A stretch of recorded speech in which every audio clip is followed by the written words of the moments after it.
Hey, this is Josh with Diversity in the United States, and I'm here to talk a little bit about slave narratives and speeches and how I feel that they're important of most most levels of education, whether it be middle school, high school, college, and so on and so forth, because it's kind of knowing your history and knowing where we came from and how things were back then.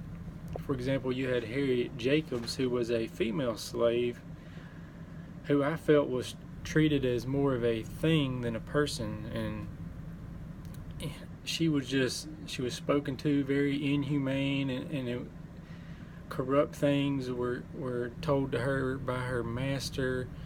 And the bad part is that there was no one to help her. There was no laws that could help her.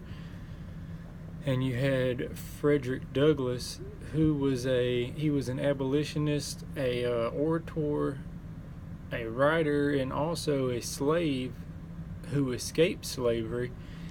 And once he escaped slavery, he started writing his autobiographies. He actually wrote several of them and kind of described his experience in life as a slave. And not only did he write about them, he spoke about them as well. And to me, that their lives weren't, slave lives weren't fair. Not just their lives weren't fair because of how harshly they were all treated and how terrible they were treated. And as a teacher, I feel like that would be a difficult thing to teach about, because you're telling the lives of people who were treated extremely unfair and cruel.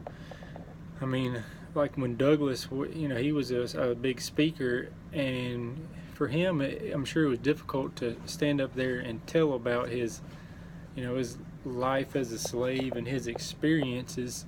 But to me, as a teacher, it would be hard to get up there and tell someone else's experiences and what they've gone through, because just seeing how unfair and harsh people were treated back then, I don't think that would be a good thing or a fun thing to teach about.